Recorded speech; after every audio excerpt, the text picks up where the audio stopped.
최근 금값이 온스당 5,600달러 근처까지 치솟았습니다. 1년 전 3,000달러 수준이었던 금값이 거의 2배가 됐죠. 지금 이 순간에도 전 세계 중앙은행들은 경쟁적으로 금을 사들이고 있고 개인 투자자들은 금 ETF로 몰리고 있습니다. 왜 지금일까요? 왜 AI 전성시대의 사람들은 수천 년 전 금속을 다시 찾는 걸까요? 오늘은 이 질문에 대한 답을 찾아보겠습니다. 2026년 1월 말 국제 금 현물 가격이 온스당 5,500달러에서 5,600달러 사이를 오가며 사상 최고치를 경신하고 있습니다. 한국 순금 한 돈 가격도 110만 원을 넘어섰는데요. 1년 전과 비교하면 2배 가까이 뛴 겁니다. 최근 몇 달 사이 급등세가 이어지면서 투자자들의 관심이 집중되고 있죠. 트럼프 대통령 재집권 이후 금값 상승 속도가 더욱 빨라졌는데 이건 단순한 우연이 아닙니다. 많은 분들이 생각하실 겁니다. 전쟁이 터지려나? 경제 위기가 오는 건가? 맞기도 하고 틀리기도 합니다. 지금 벌어지는 일은 단순한 이벤트 때문이 아니거든요. 진짜 이유는 신뢰의 균열입니다. 1월 26일 트럼프 대통령이 한국 관세를 15%에서 25%로 올리겠다고 발표했습니다. 하루 뒤엔 협상하겠다며 말을 바꿨고 다시 SNS에 펜 한 번 휘두르면 수십억 달러가 미국으로 들어온다고 올렸습니다. 예측 가능성이 사라진 거죠. 지난 80년간 세계를 지탱해온 규칙 기반 질서가 흔들리고 있다는 신호입니다. 트럼프는 제롬 파월 연준 의장을 향해 강도 높은 비판을 쏟아냈습니다.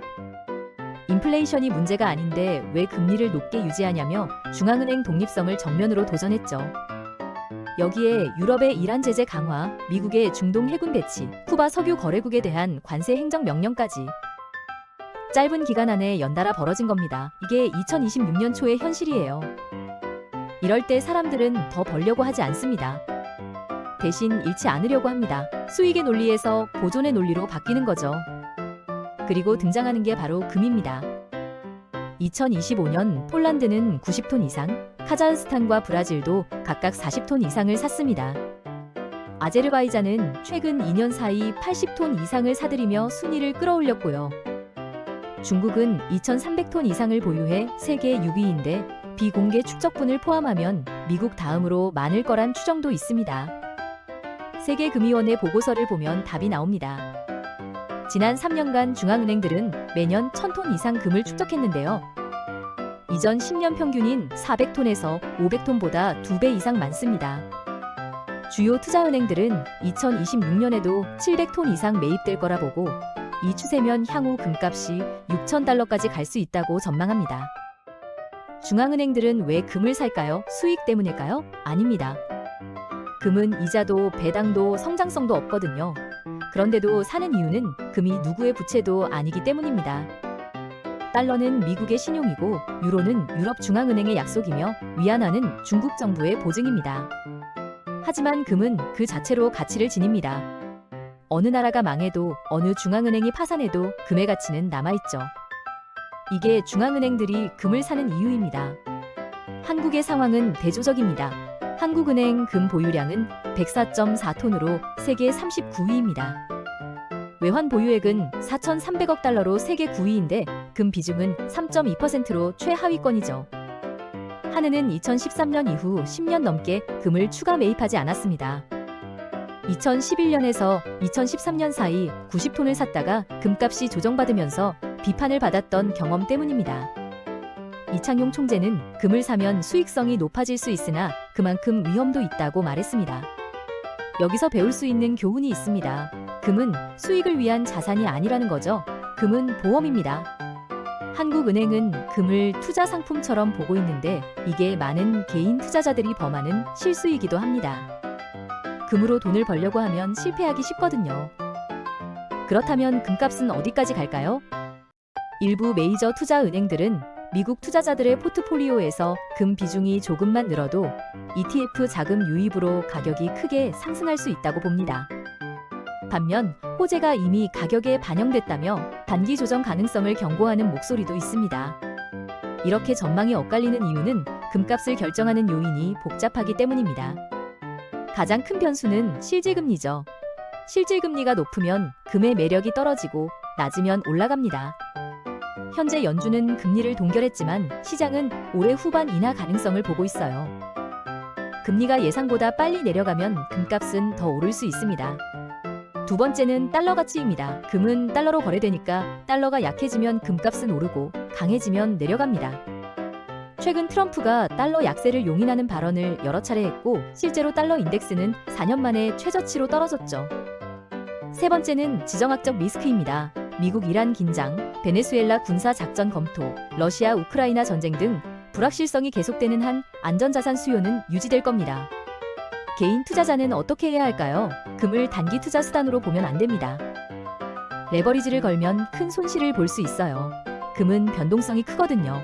최근 급등했지만 과거엔 몇 년간 큰 폭으로 조정받은 적도 있습니다. 금은 포트폴리오의 일부로 보험처럼 보유하는 게 맞습니다. 전문가들은 보통 자산의 5%에서 10% 정도를 권장하는데요. 이 비중을 넘으면 오히려 위험할 수 있습니다. 금 투자 방법은 다양합니다. 실물금, 금 통장, 금 ETF가 있죠. 실물금은 보관 비용이 들지만 직접 소유한다는 안정감이 있고요.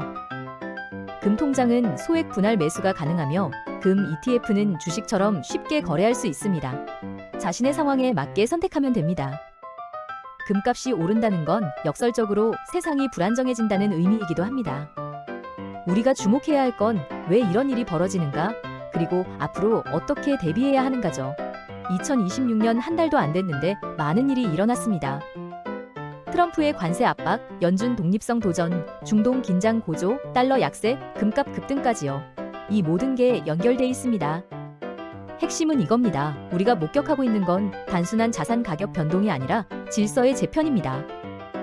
제2차 세계대전 이후 만들어진 달러 중심 국제 금융 시스템이 규칙 기반 무역 질서가 근본적으로 흔들리고 있는 거죠.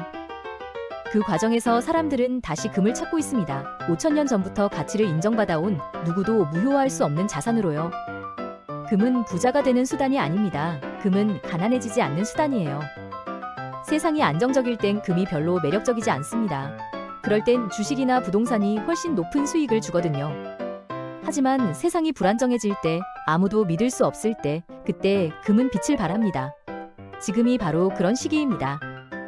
금값이 역사적 고점을 넘었다는 뉴스를 볼 때 우리가 물어야 할 질문은 금을 지금 사야 하나가 아닙니다. 왜 이렇게 됐나? 입니다. 그 답을 찾는 과정에서 우리는 지금 세상이 어떻게 돌아가는지, 앞으로 어떻게 대비해야 하는지 알 수 있습니다. 금은 그 질문에 대한 하나의 답이지, 전부는 아니니까요. 2026년은 이제 시작입니다. 앞으로 더 많은 일이 벌어질 겁니다. 지금 우리는 역사의 전환점을 지나고 있고 그 변화를 이해하는 사람만이 앞으로 살아남을 수 있습니다. 금은 그 변화를 가장 정직하게 반영하는 거울입니다. 그래서 우리는 금값을 봐야 합니다. 돈을 벌기 위해서가 아니라 세상을 읽기 위해서요.